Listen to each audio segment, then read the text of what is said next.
seated.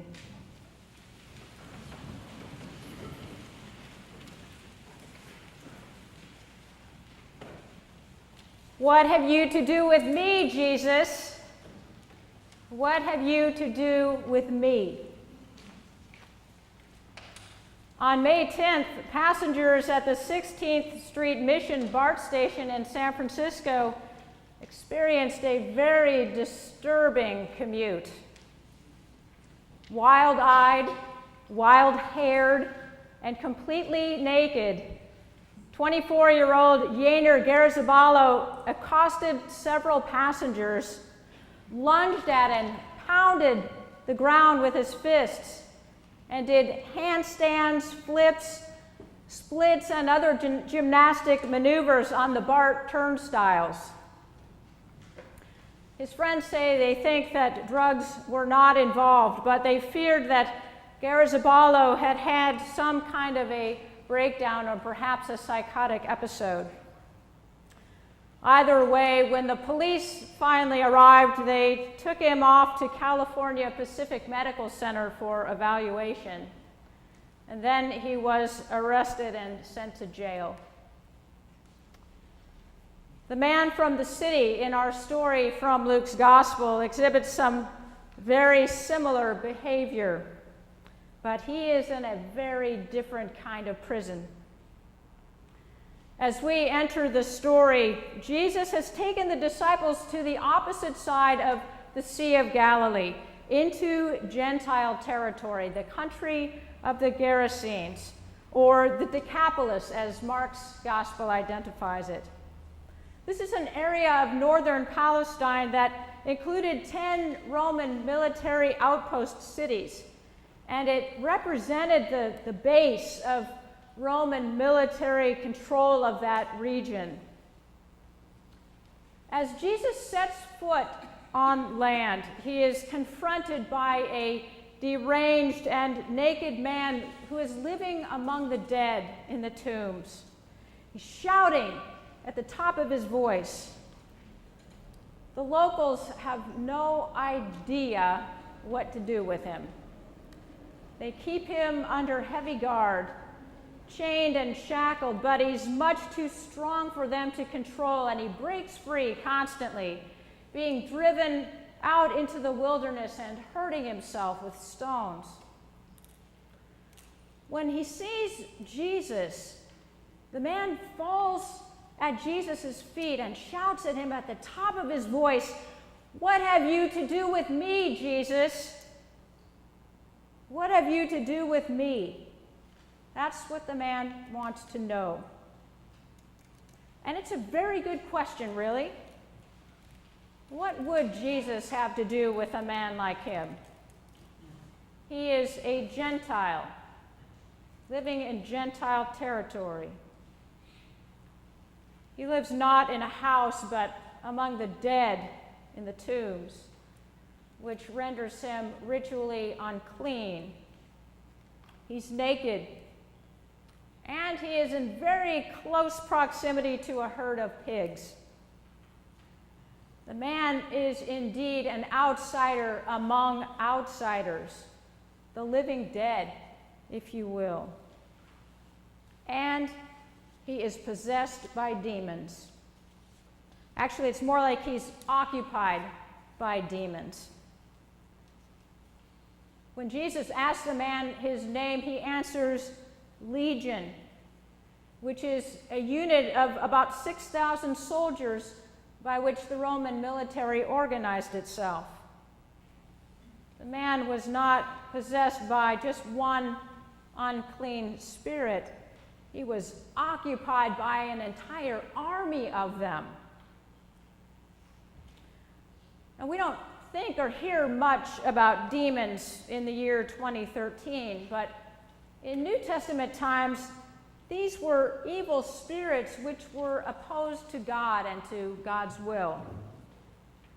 Demons were believed to invade people's bodies and their personalities, causing them all kinds of problems: mental illness, physical disease, deafness, blindness, and the list goes on. They essentially took over a person's life, leaving him no power or control over it. There are numerous stories throughout the Gospels about Jesus encountering demons, and all of them, including this one, have three things in common. The demons cause self-destructive behavior in the victim. They trap or enslave him in some way, and they separate him from the community. "What have you to do with me?" the man shouts at Jesus. "I beg you, do not torment me."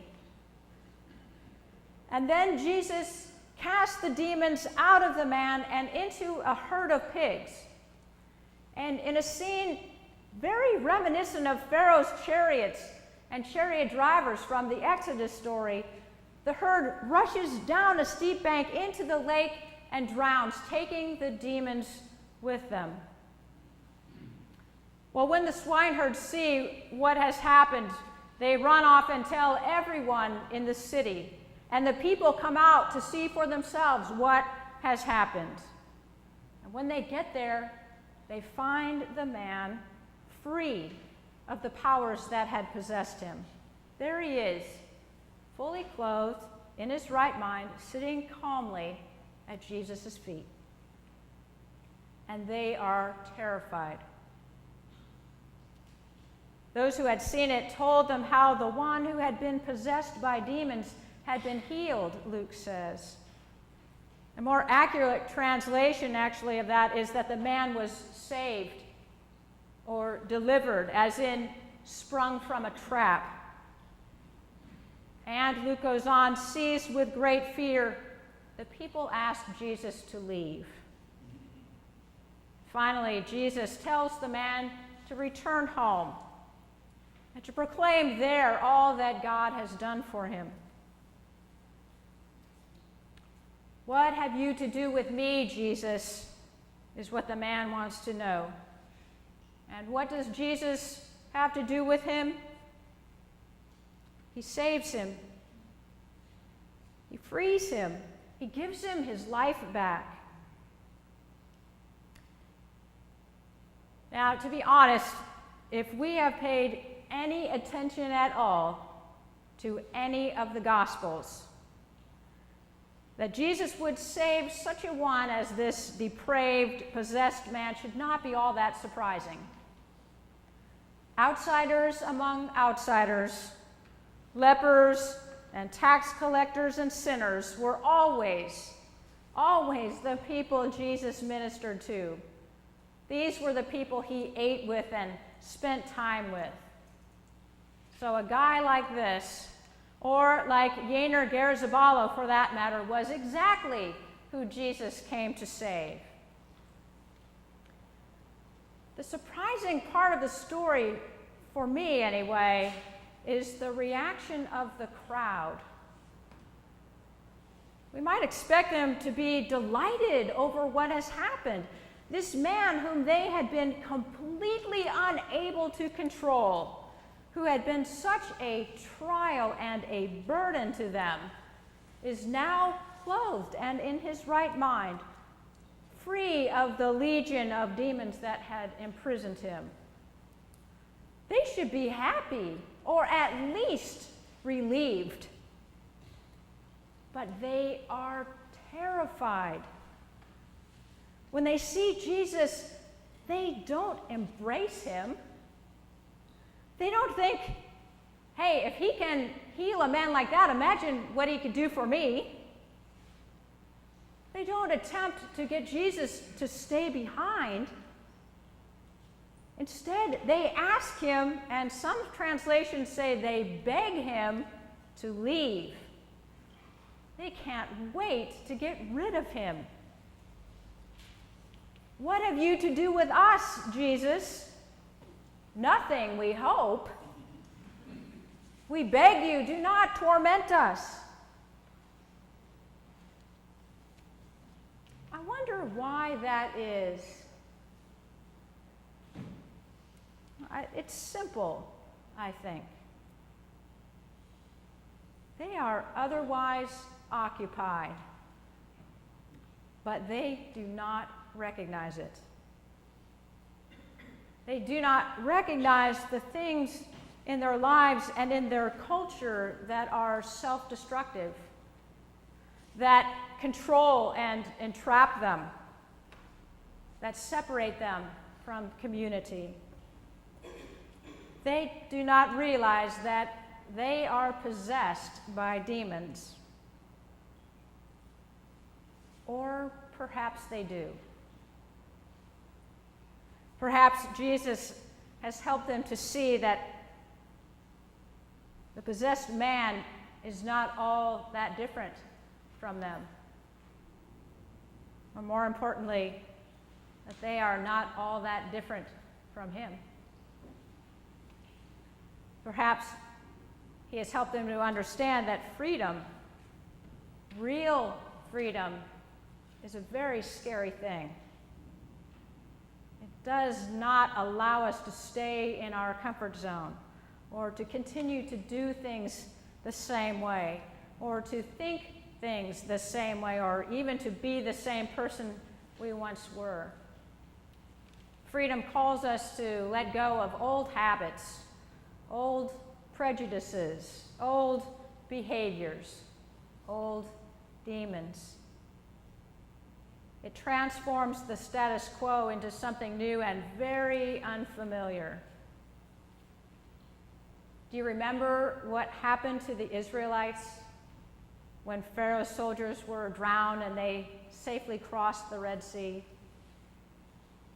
As soon as they were on dry land, they wanted to go back to the familiarity, the security, and the safety of slavery in Egypt.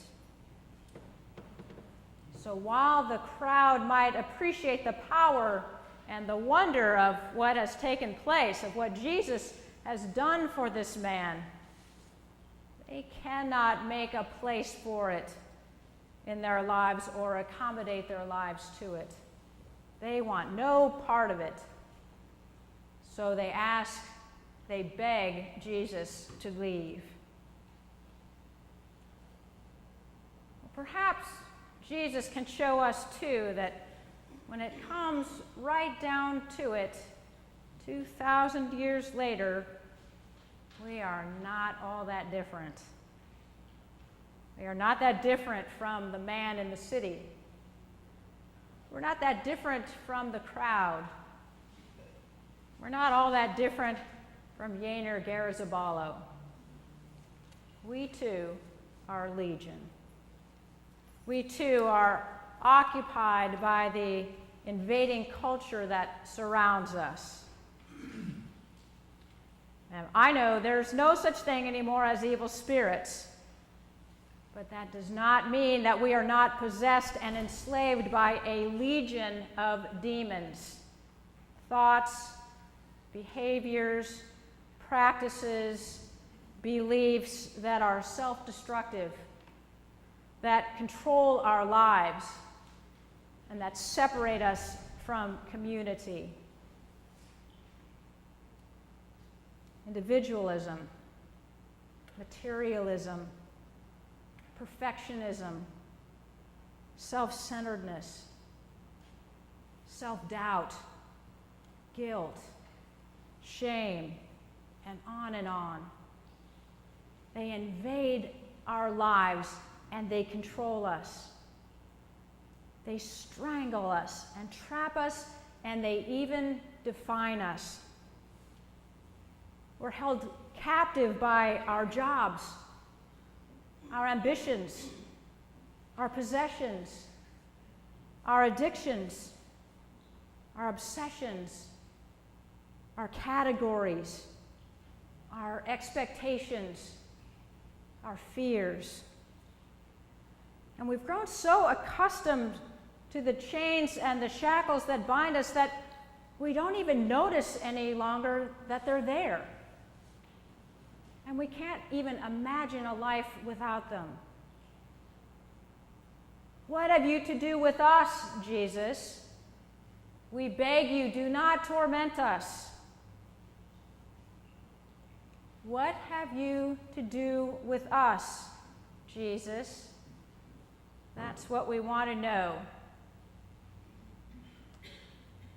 And when they came to Jesus, they found the man from whom the demons had gone sitting at the feet of Jesus, liberated, delivered, set free. That is what Jesus has to do with us. Yes, he came that we might have life, as he puts it in the Gospel of John. He also came that we might have a life, one that is unfettered, unbound, unchained, a life that is not controlled by our culture or our demons, but by us and God's will for us. He came that we might be free to be and to become everything God created us to be, and then to proclaim what God has done for us. What have you to do with me, Jesus? What indeed?